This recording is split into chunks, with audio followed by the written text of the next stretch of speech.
Okay, இந்த நாளிலே கூட நம்ம இன்னொரு பலிபீடத்தை குறித்து நம்ம பார்க்க போகிறோம். இந்த பலிபீடத்தை குறித்து நம்ம பார்ப்பது முன்பதாக வாசிக்கலாம். ரோமர் 12ஆம் அதிகாரம் முதல் வசனம். ரோமர் 12ஆம் அதிகாரம் முதல் வசனம். அப்படி இருக்க சகோதரரே, நீங்கள் உங்கள் சரீரங்களை பரிசுத்தமும் தேவனுக்கும் பிரியமுமான ஜீவ பலியாக ஒப்பு கொடுக்க வேண்டும் என்று தேவனுடைய இரக்கங்களை முன்னிட்டு உங்களை வேண்டிக் கொள்ளுகிறேன். இருக்கிறீங்களா? ஹல்லேலூயா. இங்க நம்ம பார்க்கும் பொழுது நம்ம வந்துட்டு இந்த செத்த பலிகளை ஆண்டவர் சொல்ல உயிருள்ள பலிகளை அப்படின்னு சொல்றார். பழைய ஏற்பாட்டில் ஆடுகளை, காளைகளை, புறாக்களை இவைகள் எல்லாவற்றையும் பலி செலுத்தினதை நாம் அறிந்திருக்கிறோம். ஆனால் அந்த புதிய ஏற்பாட்டில் கர்த்தர் சொல்லும் பொழுது, நான் வந்துட்டு ஜீவ பலிகளை விரும்புகிறேன், உயிருள்ள பலியை நான் விரும்புகிறேன் அப்படின்னு சொல்லிட்டு ஆண்டவர் சொல்றார். அஃப்கோர்ஸ் அதுவும் வந்துட்டு பழைய ஏற்பாட்டிலே அந்த உயிருள்ள பலிகளை தான் செலுத்தினாங்க. ஆனால் ஆண்டவர் இங்கே என்ன சொல்ல வர்றாருன்னா, நம்முடைய சரீரங்களை ஜீவ பலியாய். ஆமென். அப்போ நம்முடைய சரீரங்களை என்று வரும்பொழுது கர்த்தர் மூலதனமாய் முக்கியமாய் எதை எதிர்பார்க்கிறார் என்று நம்ம பார்க்கலாம். மத்தேயு 22ஆம் அதிகாரம் 37ஆம் வசனம். மத்தேயு 22ஆம் அதிகாரம் 37ஆம் வசனம். இனி கொஞ்சம் வசனங்களை படிக்க வேண்டியது இருக்கும்.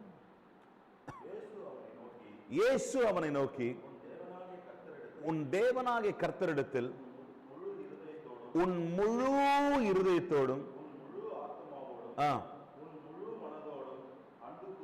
ஆமா, தேவனை எப்படி அன்பு கூறணும்னா உன் முழு இருதயத்தோடு கூட. ஏன் நான் பலியை செலுத்துறேன்? கர்த்தர் மேல வச்சிருக்கிற அன்புக்காக. ஏன் நான் பலியை செலுத்துறேன்? ஆண்டவரோடு கூட இசைய. ஏன் நான் பலியை செலுத்துகிறேன்? கர்த்தரோடு கூட ஒப்புரவாக. ஏன் நான் பலியை செலுத்துகிறேன்? கர்த்தரை பிரியப்படுத்த. ஏன் நான் பலியை செலுத்துகிறேன்? அப்படி சமூகத்தில் என்னை சமர்ப்பிக்க. ஏன் நான் பலியை செலுத்துகிறேன்? அப்படி சமூகத்தில் என்னை அர்ப்பணிக்க. இது எல்லாத்தையும் ஆண்டவர் என்ன சொல்றாருன்னா, உன் முழு இருதயத்தோடு கூட. இருக்கிறீங்களா? அப்போ ஆண்டவர் நம்ம கிட்ட எதிர்பார்க்கிற ஒரு பலி என்னன்னா, பிள்ளைகளை, இருதயத்தை பாருங்க. இந்த புதிய ஏற்பாட்டில் ரெண்டு முக்கியமான காரியத்தை தேவன் எதிர்பார்க்கிறார். ஒன்னு, நேற்று நம்ம தியானித்த இயேசு என்கிற பலிபீடம். இயேசு இல்லாமல் நம்முடைய வாழ்க்கையில ஒன்றுமே இல்லை, ஒன்றுமே இருக்க முடியாது. ஆகவே அனுதினமும் நம்முடைய வாழ்க்கையில இயேசு இருக்க வேண்டும். அனுதினமும் இயேசுவோடு கூட நாம் இருக்க வேண்டும். அனுதினமும் இயேசுவோடு நம்ம சஞ்சரிக்க வேண்டும். அனுதினமும் தேவ பிள்ளைகளை இயேசுவை பிரியப்படுத்தும்படியா நம்ம வாழ வேண்டும். அனுதினமும் இயேசுவை மகிமைப்படுத்தக்கூடிய ஒரு வாழ்க்கை நம்ம வாழ்றவங்களா நம்ம காணப்பட வேண்டும். இயேசுவுக்கு நம்ம முக்கியத்துவம் கொடுக்கணும். இரண்டாவது, நம்முடைய இருதயம் என்கிற பலிபீடத்தை நம்ம வந்து தேவ பிள்ளைகளை கர்த்தருக்கு உகந்ததாய் நமக்கு கொடுக்க வேண்டிய இருக்கிறோம் என்று சொல்லிட்டு நம்ம இங்க பார்க்கிறோம். ஏன் இந்த இருதயத்தை குறித்து ஆண்டவர் சொல்றாருன்னா, பாருங்க, இருதயம் என்றது வந்துட்டு ஜஸ்ட் இமோஷன் கிடையாது. இருதயத்துல நான் வந்துட்டு அன்பை உணர்றேன், நான் கசப்பை உணர்றேன், நான் பாசத்தை உணர்றேன், நான் வெறுப்பை உணர்றேன். அதாவது இருதயம் என்பது ஏதோ ஒரு உணர்வுக்குரிய இடம் மாத்திரமல்ல. இருதயம் என்பது நம்முடைய முழு சரீரத்துடைய ஜீவனாக தான் இருக்கு. ஹார்ட் நின்றுச்சுன்னா இந்த சரீரம் செயல் இழந்துடும். ஹார்ட் முக்கியமானது. ஆனா ஆண்டவர் என்ன சொல்றாருன்னா, இந்த இருதயம் வந்துட்டு வெறும் அந்த ஃபீலிங்ஸ் வருகிற இடம் மாத்திரமல்ல. வாசிங்க, மார்க் 7ஆம் அதிகாரம் 21ஆம் அதிகாரம் 21ஆம் வசனம். மார்க் 7:21. எப்படி எனில், மனுஷனுடைய இருதயத்துக்குள்ள இருந்து பொல்லாத சிந்தனைகளும் விபச்சாரங்களும் வேசித்தனங்களும் கொலைபாதகங்களும் களவுகளும் பொருளாசைகளும் துஷ்டதனங்களும் கபடு காம விகாரமும் வன்கண்ணும் தூஷணமும் பெருமையும் மதிக்கேடும் புறப்பட்டு வரும். பாருங்க, தூஷணம் என்றது என் வாயிலிருந்து வருது. கண்ணு நிச்சயன்றது வந்துட்டு என்னுடைய பார்வை. அப்போ என்னுடைய செயல்கள். பொருள் ஆசை என்றது வந்துட்டு ஒவ்வொன்றும் ஒவ்வொரு டிபார்ட்மெண்டா இருந்தாலும் அது எங்கிருந்து பிறக்குது? இருதயத்திலிருந்து தான் பிறக்குது. என் நினைவுகள் இருதயத்திலிருந்து பிறக்குது, என் ஆசைகள் இருதயத்திலிருந்து பிறக்குது, என் எதிர்பார்ப்புகள் இருதயத்திலிருந்து பிறக்குது. எல்லாமே எல்லாமே இருதயத்திலிருந்து தான் பிறக்கிறதா இருக்கிறதுனால ஆண்டவர் சொல்றாரு, மனிதனுடைய இருதயத்திலிருந்து தான் எல்லாம் புறப்பட்டது. உன் ஆக்ஷனுக்கு காரணம் இருதயம்பா, உன் யோசனை காரணம் இருதயம்பா, உன் செயல்பாட்டு காரணம் இருதயம்பா. எல்லாத்துக்கும் இருதயம் காரணமா இருக்கிறதுனால இந்த இருதயத்தை தேவன் பலிபீடமாய் மாற்ற விரும்புகிறார். ஆமென், ஹல்லேலூயா. பாருங்க, வேதம் சொல்லுது, எபிரேயர் 10ஆம் அதிகாரம் 22ஆம் வசனம் வாசிங்களேன். இதெல்லாம் நம்ம இருதயத்தில் இருக்கிறதுனால நமக்குள்ள என்ன ஒரு மாற்றம் இருக்கணும், நம்ம எப்படி, அதாவது எப்படி இருக்கணும்னா, எபிரேயர் 10:22, துர்மனசாட்சி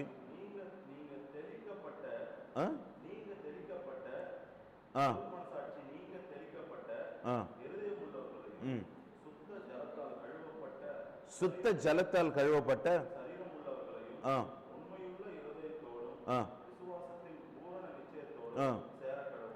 உண்மையான இருதயத்தோடு கூட சேர கடவோம். எங்க? தேவனை.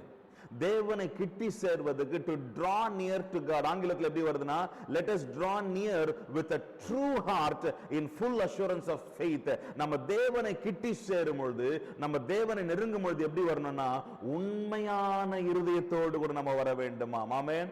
ஆகவே recognize your heart as an altar. உன் இருதயத்தை ஒரு பலிபீடமாய் நீ புரிந்து கொள். உன் இருதயம் ஒரு பலிபீடமாய் இருக்கிறது என்பதை நீ அறிந்து கொள். அது பரிசுத்தமாய் தேவனை சந்திக்கிற இடம் என்பதை நீ அறிந்து கொள். தேவ பிள்ளைகளே, ஆகவே இந்த புரிதல் உனக்குள்ள உள்ளிருந்து வெளியே ஒரு மாற்றத்தை கொண்டு வரும். உதாரணத்துக்கு சொல்லணும்னா, சவுல வந்துட்டு இஸ்ரவேலுக்கு ராஜாவை அபிஷேகம் பண்ணும்படியா கர்த்தர் அனுப்புகிறார்ல, அவர் வந்துட்டு தாவீதுடைய சகோதரர்கள் எல்லாரையும் ஒருத்தரா பார்த்துட்டு அவர் வந்துட்டு, ஓ இவரா இருக்குமோ, இவர் பலசாலியா இருக்கிறாரு, இவர் நல்லா ஹைட்டா இருக்கிறாரு, இவர் பார்க்கறதுக்கு நல்லா இருக்கிறார் அப்படின்னு சொல்லிட்டு வெளி தோற்றங்களை பார்த்து அபிஷேகம் பண்ணணும்னு நினைப்பாரு. ஆண்டவர் சொல்வாரு, சவுலே நீ வெளி தோற்றத்தை பார்க்கிற, ஆனா நானும் இருதயத்தை பார்க்கிறேன். நம்ம ஆராதிக்கிற தேவன் எதை பார்க்கிறவர்? இருதயத்தை பார்க்கிறவர். தேவ பிள்ளைகளை, இன்னைக்கு நம்ம வெளி தோற்றத்துக்கு கொடுக்கிற முக்கியத்துவத்தை, இன்னைக்கு ஆவிக்குரிய வாழ்க்கை கூட ஒரு வெளிவேஷமா மாறிடுச்சு. ஆவிக்குரிய வாழ்க்கை கூட ஒரு வெளிவேஷமா மாறிடுச்சு. ஜெபம் பிறரை பிறர் மெச்சும்படியா ஜெபிக்க விரும்புகிறோம். சில வார்த்தைகளை பயன்படுத்தி எப்படி ஜெபம் பண்ணாங்க பாத்தியா, எவ்வளவு அபிஷேகமா ஜெபம் பண்ணாங்க பாத்தியா, எவ்வளவு வைராகியமா ஜெபம். நம்முடைய ஆவிக்குரிய செயல்பாடுகளை கூட நம்ம வந்துட்டு மனுஷரை பிரியப்படுத்தும்படியா செய்யக்கூடிய ஒரு கொடிய காலத்துக்குள்ள நம்ம வாழ்ந்து கொண்டிருக்கிறோம். ஆனா நாம் அப்படி இருக்க கூடாது. நம்முடைய இருதயத்தை கர்த்தர் பார்க்கிறார் என்கிற புரிதலோடு கூட நம்ம தேவ சமூகத்தில் நம்மளை அர்ப்பணிக்கிறவர்களா இருக்க வேண்டும். ஆமென், ஹல்லேலூயா. அப்போ நான் வந்துட்டு சில காரியங்கள் நம்ம இது வரைக்கும் தியானித்தது, முக்கியமா இன்னைக்குரிய அந்த காரியத்துக்குரிய ஒரு கன்க்ளூஷனா நாளைக்கு சில காரியங்கள் நான் ஷேர் பண்றேன். பட் ஆனா இன்னைக்கு ஃபர்ஸ்ட் இந்த ஹார்ட், இருதயம் என்பது பலிபீடம் என்று சொன்னால், அந்த பலிபீடம் என்ன, இந்த பலிபீடம் என்னவா இருக்கணும்? அந்த பலிபீடம் என்ன? அது தேவனும் மனுஷனும் சந்திக்கக்கூடிய ஒரு இடமா இருக்கிறது. இன்னைக்கு தேவன் மீது உண்மையான வாஞ்சை நம்முடைய இருதயத்தில் இருக்கா? இப்போ இருதயம் என்கிறது தேவன் பலிபீடமா எதிர்பார்க்கிறார் அப்படின்னு சொன்னா, இன்னைக்கு மகன் நீ வந்துட்டு கல்லுல பலிபீடம் கட்ட வேணாம், நீ வந்துட்டு எந்த ரத்த பலியும் நீ சிந்த வேணாம், எந்த மிருகத்தையும் நீ வெட்ட வேணாம், எந்த பறவையும் நீ வெட்ட வேணாம், நீ எதையும் செய்ய வேணாம். நான் உங்ககிட்ட எதிர்பார்க்கிறது வந்துட்டு உன் இருதயம் என்கிற அந்த பலியை வந்துட்டு நான் உங்ககிட்ட எதிர்பார்க்கிறேன் அப்படின்னு சொல்லிட்டு கர்த்தர் உன்னிடத்துல சொல்லும் பொழுது உங்களுடைய பதில் தேவ பிள்ளைகளை இன்னைக்கு என்னவா இருக்கும்? இன்னைக்கு வேதம் சொல்லுதுல, ஐ திங்க் ஆமா, மத்தேயு 5:8, இருதயத்தில் தூய்மை உள்ளவர்கள் தேவனை தரிசிப்பார்கள். இருதயத்தில் தூய்மை உள்ளவர்கள். பலிபீடம்னா என்ன? தேவனும் மனுஷனும் சந்திக்கிற இடம். ஏன் நம்ம ஜபிக்கிறோம்? நம்ம தேவனை சந்திக்க, தெய்வத்துக்கிட்ட நம்முடைய காரியங்களை நம்ம சொல்ல, தெய்வத்துக்கிட்ட நம்முடைய பாரத்தை பரிமாற. ஆண்டவர் சொல்றாரு, வருத்தப்பட்டு பாரம் சுமக்கிறவர்களே என்னிடத்துல வாருங்கள் சொல்றாரு. பேதுருல வேதவசனம் சொல்லுகிறது, நீங்க வந்துட்டு உன்னுடைய பாரங்களை என்னுடைய சமூகத்துல விற்று கொடுன்றார் ஆண்டவர், என்கிட்ட கொடுத்துருன்றார் ஆண்டவர். இதை கொடுக்கிறதுக்கு, அவரை சந்திக்கிறதுக்கு நம்ம ஜபத்தின் வாயிலாய் கடந்து வந்தாலும், யார் தெரியுமா ஆண்டவரை சந்திக்க முடியுமா? யார் தெரியுமா ஆண்டவரை பார்க்க முடியுமா? இருதயத்தில் தூய்மை உள்ளவர்கள். ஆமென். இருதயத்தில் தூய்மை உள்ளவர்கள் தான் தேவனை பார்க்க முடியும் என்று வேதம் சொல்லுகிறத பார்க்கிறோம். யாருன்னா ஒருத்தர் வாசிங்க, எரேமியா 29ஆம் அதிகாரம் 13ஆம் வசனம். உங்கள் முழு இருதயத்தோடும் என்னை தேடினீர்களானால் என்னை கண்டுபிடிப்பீர்கள். நீ முழு இருதயத்தோடு கூட, மத்தேயுல இயேசு சொல்றாரு, நீ தூய்மையான பூர்ண இருதயத்தோடு கூட, தூய்மையான இருதயத்தோடு கூட நீ வந்தாதான் என்ன பார்க்க முடியும். அத பழைய ஏற்பாட்டுல அதாவது எரேமியா ஏற்கனவே சொல்லி இருக்கிறாரு, நீ வந்துட்டு உண்மையான இருதயத்தோடு கூட, உன் முழு இருதயத்தோடு கூட நீ எனக்கு தேடினா தான் உன்னால என்ன கண்டடைய முடியும். எத்தனை நேரங்கள்ல நம்ம சபையில வந்து உட்கார்ந்து கூட நம்முடைய இருதயம் முழுவதுமா தேவனுக்கு இல்லாம இருக்கு. எத்தனை தடவை நம்ம ஆராதனையில கூட தேவனுக்கு, அதாவது குடும்ப ஜபம் நம்ம வைக்கிறோம், குடும்ப ஜபம் ஜபிக்கிறோம், ஆனா வந்துட்டு அந்த இருதயம் முழுசுமா தெய்வத்துக்கிட்ட இருக்கா? நம்ம ஆண்டவரை நம்முடைய தேவைகளுக்கு, அதாவது நம்முடைய இருதயம் வந்துட்டு தூய்மையானதா இல்ல, தேவையுள்ளதா தான் ஆண்டவரை நோக்கி பார்க்குதே தவிர தூய்மையானதா கர்த்தரை நோக்கி பார்க்கல. நம்முடைய இருதயம் வந்துட்டு சுத்தமானதா தேவனை நோக்கி பார்க்கல. இன்னைக்கு நம்முடைய இருதயத்தை பரிசோதித்து பார்த்து இந்த பலிப்பீடம் வந்துட்டு தூய்மை உள்ளதாய் முழுமையாய் ஆண்டவரை நோக்கி பார்க்குதா அப்படின்னு சொல்லக்கூடிய ஒரு ஒரு கேள்வியை நாமளே கேட்டுக்கொள்ள வேண்டும். நீதிமொழிகள் 4ஆம் அதிகாரம் 23ஆம் வசனத்தை வாசிங்களேன்.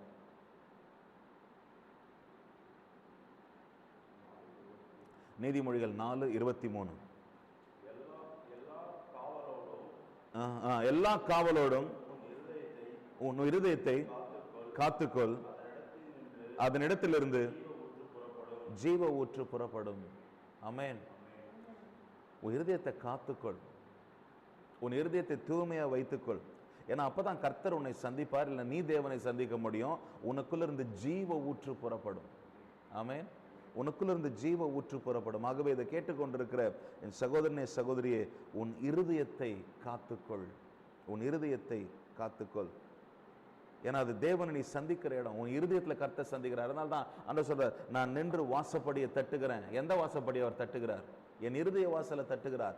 எவன் ஒருவன் என் சத்தத்தை கேட்டு வாசலை திறக்கிறானோ நான் அவனுக்குள்ள உட்பிரவேசித்து. ஆண்டவர் சிங்காசனத்தை விரும்புகிறார். எந்த சிங்காசனம்? என் இருதயத்தின் சிங்காசனம். அப்ப அந்த இருதயம் எவ்வளவு சுத்தம் உள்ளதா இருக்கணும். ஜஸ்ட் நம்ம கூடி வருகிற ஒரு ஞாயிற்றுக்கிழமை கூடி வருகிற இடத்தை நம்ம சுத்திகரிக்க விரும்புறோம், சுத்தமா வச்சுக்கொள்ள விரும்புறோம். ஏன்? நாளைக்கு ஆராதனை இருக்கு, ஆண்டவர் இங்க அசைவாட போறாருன்னு சொல்லிட்டு 24 மணி நேரமும் நம்முடைய இருதயத்துல வாழ விரும்புகிற தெய்வத்துக்கு நம்முடைய இருதயத்தை எவ்வளவு சுத்தமா நம்ம வச்சுன்னு இருக்கிறோம். இந்த இருதயம் தூய்மை உள்ளதா இருக்கா அப்படின்னு சொல்லி யோசித்து பாருங்க. இரண்டாவது, it's a place of sacrifice. ஏன் இந்த பலிபீடம்? அது பலி செலுத்தக்கூடிய ஒரு இடமா இருக்கிறது. பிள்ளைகளை, நாம எவ்விதமான பலிகளை தேவ சமூகத்தில் செலுத்துறவங்களா இருக்கிறோம்? தேவன் சுட்டெரிக்க வேண்டிய காரியங்களை இன்னும் நம்முடைய இருதயம் சுமந்து கொண்டிருக்கிறதா? தேவன் சுட்டெரிக்க வேண்டிய நினைவுகளை இன்னும் நம்முடைய இருதயம் சுமந்து கொண்டிருக்கிறதா? தேவன் எரித்து சாம்பலாக்க வேண்டிய வாஞ்சைகளை இன்னும் நம்முடைய இருதயம் சுமந்து கொண்டிருக்கா? உன் இருதயம் வந்துட்டு பலி செலுத்தக்கூடிய ஒரு பலிப்பிடம். அது பலிப்பிடமே, ஆனால் அந்த பலிப்பிடத்துல பலிகள் செலுத்தப்பட வேண்டும். இன்னைக்கு என்ன பலி செலுத்துறேன்? என்னதான் நம்ம ஜெபம் பண்ண மாதிரி என்னுடைய விருப்பங்களை கொண்டு வந்து என் விருப்பத்தை எரித்து அவருடைய விருப்பம் நிறைவேறும்படியான விட்டு கொடுக்கிறது. என் ஆசைகள், அது ஈஸி இல்லதே பிள்ளைகளை. ஈஸியா பிரசங்கம் பண்ணலாம், ஈஸியா ஜெபம் பண்ணலாம், ஈஸியா அதை பத்தி பேசலாம். ஆனா அந்த தியாகம், அந்த பலின்னு சொல்லி வந்தாலுமே வலிக்கணும். ஆமென். பலின்னு சொல்லி வந்தாலுமே வலிக்கணும். ஒரு சாதாரண ஒரு கோழியை இல்ல ஒரு புறாவை இல்ல ஒரு ஆடை பலி செலுத்தினா கூட ஆடு கதறுது, ஆடு துடிக்குது. ஏன்? அது மனுஷனை போல அது இல்லைன்னு சொன்னாலும் அதுக்கும் அந்த வலி இருக்கத்தானே செய்யுது. அப்ப நான் வந்துட்டு ஒரு காரியத்தை தேவ சமூகத்துல ஏதாவது பலி செலுத்துறேன்னு சொன்னா அது எனக்கு வலிக்கணும், அது எனக்கு வலிக்கணும். அந்த காரியத்தை இன்னைக்கு தேவ சமூகத்துல பலி செலுத்தக்கூடியவளா நம்முடைய இருதயம் அப்படியாப்பட்ட ஒரு ஸ்தலமா இருக்கிறது. ஆண்டவரே, உம்மை பிரியப்படுத்துகிற இடமா அது இருக்கட்டும் ஆண்டவரே. ஆமென். உமக்கு பிரியமில்லாத காரியங்களை எரிக்கக்கூடிய ஒரு இடமா. ஆபிரகாம் தேவ பிள்ளைகளே, ஈசாக்கு எவ்வளவு முக்கியம் இல்ல? ஆபிரகாமுக்கு எத்தனை வருஷம் காத்திருப்பு ஈசாக்கு, எத்தனை வருஷத்தின் காத்திருப்பு, எத்தனை வருஷத்தின் பொறுமை, எத்தனை வருஷத்தின் சகிப்புத்தன்மை, எத்தனை வருஷத்தின் விசுவாசத்தின் வெளிப்பாடு ஆபிரகாமுக்கு ஈசாக்கு. ஆனா ஈசாக்கை தேவன் கேட்டார் என்ற பட்சத்துல அந்த ஈசாக்கை கொண்டு வந்து பலிபீடத்துல கடத்தினாரு. இதுல நம்ம விசுவாசத்தை தான் பார்க்கிறோம். ஆனா ஆபிரகாமுடைய வலியை பத்தி யோசித்து பார்த்திருக்கிறோமா? எவ்வளவு வலிச்சிருக்கும்ல, எவ்வளவு வலிச்சிருக்கும். இப்போ என்கிட்ட இருக்கக்கூடிய பணத்துல நான் தெய்வத்துக்கிட்ட கொடுக்கறதுக்கு ஒரு பங்கை நான் கொடுக்கணும்னு சொன்னா நான் என்ன பண்ணுவேன் அப்படின்ற யோசனை நம்மளுக்கு வருது. இவ்வளவு கொடுக்கணுமா, இதை பண்ணணுமா, நம்ம இதை செய்யணுமா அப்படின்ற யோசனை நம்மளுக்கு வருது. இதுதான் நாம. ஆனா ஆபிரகாம் ஒரே புல்ல, இன்னொரு புல்ல கூட இல்லை, ஒரே புல்ல கர்த்தர் கேட்கிறார், கொண்டு வந்து பலிபீடத்தின் மேல கொடுன்னு. அந்த வலி எப்படி இருந்திருக்கும் யோசிச்சு பாருங்க. அதான் பலிபீடம், அதான் பலிபீடம். உன் இருதயத்துல கர்த்தர் இதை என் சமூகத்துல விட்டு கொடுன்றாரா? இன்னைக்கு விட்டு கொடு. ஆபிரகாமுடைய ஒரே பிள்ளை ஈசாக்க போல உனக்கு சிரேஷ்டமானதா இருந்தாலும் இன்னைக்கு அதை பலிபீடத்தின் மீது நம்ம தூக்கி போடலாம். அந்த பிள்ளைகளை இதை கர்த்தர் விரும்புகிறார். Number 3, it's a place of submission, it's a place of surrender. அது நம்ம வந்துட்டு சரணடைகிற ஒரு இடம், நம்மளை அர்ப்பணிக்கிற ஒரு இடம். ஆமென், ஹல்லேலூயா. இருக்கிறீங்களா? வாசிங்க எரேமியா 17:9-10. எரேமியா 17:9-10. எல்லாவற்றை பார்க்கிலும் இருதயமே திருக்குள்ளதுமா திருக்குள்ளதும் திருக்குள்ளதும் மகா கேடுள்ளதுமா இருக்கிறது. அதை அறியத்தக்கவன் யார்? கர்த்தராகிய நானே ஒவ்வொருவருக்கும் அவனவன் வழிகளுக்கும் செய்கைகளின் பலனுக்கும் தக்கதை கொடுக்கும்படிக்கு இருதயத்தை ஆராய்கிறவரும் உள்ளந்திரியங்களை சோதிக்கிறவருமா இருக்கிறேன். ஆமென், ஹல்லேலூயா. நம்மளை ஆராய்கிறவரா இருக்கிறார், நம்மளை சோதிக்கிறவரா இருக்கிறார். அப்போ நம்மளை ஆராய்கிறவரா இருக்கிறோம்னா இன்னைக்கு இந்த இருதயத்திலிருந்து எல்லா பொல்லாங்கும் கேடுள்ளதும் திருக்குள்ளதும் இது கடந்து வருதுன்னு சொன்னதே பிள்ளைகளை, இன்னைக்கு இந்த இருதயத்தை ஆண்டுடைய சமூகத்துல நம்ம சமர்ப்பிக்கிறவர்களாய் நம்ம இருக்க வேண்டும். ஆமென், ஹல்லேலூயா. நான் சப்மிட் பண்றேன் ஆண்டவரே. பாருங்க, சப்மிட் தான் பவுல் சொல்றாரு பாருங்க, என் சரீரத்தை அடித்து நான் கிறிஸ்துவுக்குள் கீழ்ப்படுத்தினேன். சில டைம்ல சில காரியங்கள் கிறிஸ்துவின் சிந்தையை காட்டிலும் மேல தலை தூக்கம், அவைகளை அடித்து கொண்டு வந்து கர்த்தருக்குள்ள கீழ்ப்படுத்துறது சப்மிஷன். நான் வந்துட்டு ஆண்டவருடைய சம்மதத்துல இப்போ ஒரு ஹோட்டல் போறோம், வெயிட்டர் வந்து இப்படி நிக்கிறான். நீங்க ஆர்டர் பண்ற டிஷ் வந்துட்டு அந்த ஹோட்டல்ல வந்துட்டு சரியில்லாத ஒரு டிஷ்ஷா கூட இருக்கலாம், அந்த ஹோட்டல்ல வந்துட்டு வேற ஏதாவது பெஸ்டான டிஷ் கூட இருக்கலாம். ஆனா நீங்க கேட்கறது தான் அவன் கொண்டு வந்து கொடுக்க போறான் இல்லையா? இது நல்லா இருக்கும் நல்லா இல்லைன்னு அவனுக்கு தெரிஞ்சாலும் நீங்க கேட்கறது தான் கொண்டு வந்து அவன் கொடுக்க போறான். அந்த மாதிரி இன்னைக்கு நாம வந்துட்டு ஆண்டவருடைய சமூகத்துக்கு வரும்போது எனக்குள்ள 1000 ஆசைகள் இருக்கலாம், எனக்குள்ள 1000 காரியங்கள் இருக்கலாம். ஆனா என் தகப்பன் என்கிட்ட இருந்து என்ன கேட்கிறார், என் ஆண்டவர் என்கிட்ட இருந்து என்ன எதிர்பார்க்கிறார்? எனக்கு சில கற்பனைகள் இருக்கலாம், எனக்கு சில பெரிய ஆசைகள் இருக்கலாம், எனக்கு சில கற்பனைகள் இருக்கலாம். ஆனா நான் அவருடைய சமூகத்துல காத்திருக்கக்கூடிய ஒரு நபரா, ஒரு வெயிட்டரை போல காத்திருக்கக்கூடிய நபரா என் தகப்பன் என்கிட்ட இருந்து என்ன கேட்கிறாரோ, என் தேவன் என்கிட்ட இருந்து என்ன எதிர்பார்க்கிறாரோ அதை அர்ப்பணிப்போடு கூட இல்ல. ஃபார் எக்ஸாம்பிள், இப்ப நம்ம போல ஆண்டவரே இவங்க சித்தம் தான் அதை கொடுங்க. ஒரு வெயிட்டர் கூட சொல்லலாம், சார் நீங்க இந்த இருக்குது ட்ரை பண்ணி பாருங்க நல்லா இருக்கும். இல்லப்பா எனக்கு இதை மாத்திரம் கொடு. அவன் கட்டாயப்படுத்த முடியுமா? இல்ல இந்த ஹோட்டல்ல இதுதான் ஸ்பெஷல், நீங்க இதை சாப்பிட்டே ஆகணும் அப்படின்னு சொல்ல முடியுமா? சொல்ல முடியாது. அவன் அதை ஸ்பெஷல்னு சொன்னாலும் இல்ல எனக்கு என்ன வேணுமோ நீ அதை கொடுன்னு அவன் கேட்கும் போது கொடுத்தான் அவன். ஆண்டவர் வந்துட்டு ஆண்டவரே இது எனக்கு ஸ்பெஷல், இது எனக்கு விலையேறப்பட்டது, இது எனக்கு உயர்ந்தது. கர்த்தர் சொல்றாரு இல்ல நான் கேட்கறத எனக்கு கொடு. ஆமென். அதுதான் சப்மிஷன். அதுதான் சப்மிஷன். நான் நினைக்கிறத நான் செய்யற ஆண்டவர் பார்த்துக்குவார்ன்றது வந்துட்டு வேற. ஆனா நான் நினைக்கிறது ஒரு பக்கம் இருந்தாலும் கர்த்தர் கேட்கறத நான் கொடுக்குறேன்றது தான் சப்மிஷன். இன்னைக்கு நம்முடைய இருதயம் வந்துட்டு அப்படியாப்பட்ட ஒரு இருதயமாய் ஆண்டவருடைய சமூகத்துல நம்மளை தாழ்த்தக்கூடியதா இருக்க வேண்டும். கடைசியா it's a place of worship. இருதயம் என்பது ஆராதிக்கக்கூடிய ஒரு இடம். ஏன் நம்ம பலி செலுத்துறோம்? கர்த்தரை ஆராதிப்பதற்காக. ஆமென், கர்த்தரை ஆராதிப்பதற்காக. இனி இதே பிள்ளைகளை, இன்னைக்கு நம்முடைய இருதயம் தேவனுடைய இருதயத்தை மகிழ வைக்கிறதா? யோசித்து பாருங்களேன். என்ன வாசிங்க, மத்தேயு 6:21.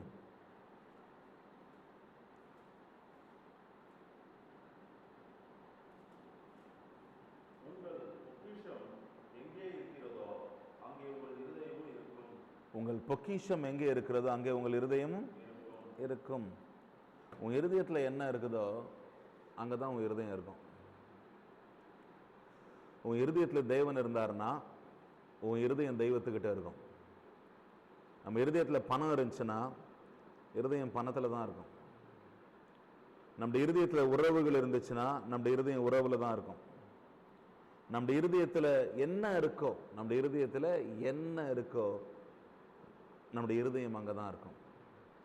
இன்னைக்கு எந்த அளவுக்கு நம்முடைய இருதயம் பாருங்க, என் இருதயத்தில் பணம் இருக்குதுன்னு சொன்னா, இந்த பணத்தை நான் சம்பாதிக்க, இந்த பணத்தை பெற்றுக்கொள்ள நான் வஞ்சிக்கவும் செய்வேன், நான் ஏமாற்றவும் செய்வேன், நான் உழைக்கவும் செய்வேன், நான் ஆசைப்படவும் செய்வேன், இதுக்காக நான் போய் எங்கேயும் நிற்கவும் செய்வேன், நான் கியூல நிற்கவும் செய்வேன், நான் போயிட்டு எல்லாம் என்ன பண்ண எது பண்ண விரும்புறதுக்கும் நான் எது பண்றதுக்கும் நான் ஆயத்தமா இருப்பேன். ஏன்னா என் இருதயத்தில் பணம் இருக்கு.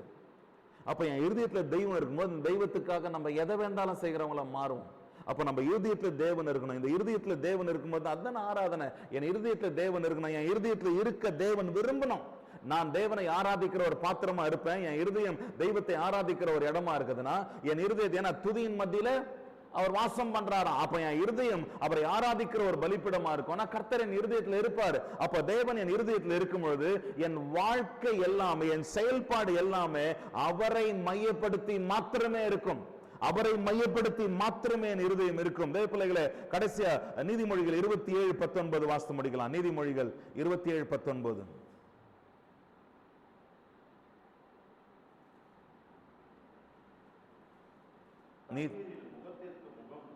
தண்ணீரில் முகத்திற்கு முகம் ஒத்தி இருக்கும் போல். ஆமா பாருங்க, ஒரு தண்ணியை பார்க்கும்போது அந்த தண்ணியில உன் முகம் எப்படி தெரியுதோ அதே மாதிரி ஒரு மனுஷனுடைய வாழ்க்கை அவன் இருதயத்திலிருந்து வெளிப்படும். ஆமென். ஒரு தண்ணீரை நீங்க பார்க்கும் பொழுது தண்ணீர்ல உங்க முகம் எப்படி வெளிப்படுதோ அதே மாதிரிதான் ஒரு மனுஷனுடைய வாழ்க்கையே அவனுடைய இருதயத்திலிருந்து தான் வெளிப்படும். ஆகவே உன் இருதயம் தேவனை துதிக்க கூடியதா இருக்குமே, ஆனால் உன் இருதயத்துல உன்னுடைய வாழ்க்கையில நீ தேவனுடைய செயல்பாடுகளை பார்ப்ப. ஆமென். என் நாமம் உயர்த்தப்படும் எல்லா ஸ்தானத்திலும் நான் இறங்கி வருவேன்றார். துதிகளின் மத்தியில நான் வாசம் பண்ணுவேன்றார். அப்போ ஆண்டவர் வந்துட்டு போறவர் இல்ல, வந்து கிரியை செய்கிறவர், வந்து அற்புதங்களை செய்கிறவர். அப்ப என் வாழ்க்கையில தேவன் வெளிப்பட, என் வாழ்க்கையில தேவ கிரியைகள் வெளிப்பட என் இருதயத்துல கர்த்தர் இருக்கும்பொழுது அது நடக்கும். எப்படி என்னுடைய முகத்தை நான் தண்ணியில பார்க்கும்பொழுது அப்படி என் வாழ்க்கையை என் இருதயத்துல இயேசு இருந்தாருன்னா இயேசு என் வாழ்க்கையில செய்யக்கூடிய காரியங்கள் என்னுடைய வாழ்க்கையில வெளிரங்கமாய் வெளிப்படும். என் இருதயத்துல இயேசு இருக்கும்பொழுது அவருடைய செயல்கள் என் வாழ்க்கையில வெளிப்படும். ஆகவே தேவ பிள்ளைகளே, இந்த இருதயம் அத்தனை முக்கியமானது. இருதயம் அத்தனை முக்கியமானது. இன்னைக்கு ஆண்டவருடைய சமூகத்தில் வந்திருக்கிற நீங்க, மேபி ஆன்லைன்ல பார்க்கக்கூடிய நீங்க, உங்கள் இருதயம் தேவனுடைய பலிப்பிடமா இருக்கான்னு சொல்லி யோசித்து பாருங்க. உங்க இருதயம் வந்துட்டு கர்த்தருக்கு உகந்த பலிப்பிடமா இருக்குதான்னு யோசித்து பாருங்க. இன்னைக்கு ஆண்டவருடைய சமூகத்தில் நம்ம நேரத்தை எடுத்து கண்களை மூடி கர்த்தரை நோக்கி பார்த்து, ஆண்டவரே என் இருதயம் உமக்கு உகந்ததா இருக்கா? என் இருதயம் உம்மை மகிமைப்படுத்தக்கூடியதா இருக்கா? என் இருதயம் உங்க பிரசன்னத்தை வர வைக்கக்கூடியதா இருக்கா? முக்கியமா என் இருதயம் ஒரு பலிபீடமா இருக்கா இல்லையா அப்படின்றத கண்களை மூடி கர்த்தரை நோக்கி பார்க்கலாமா?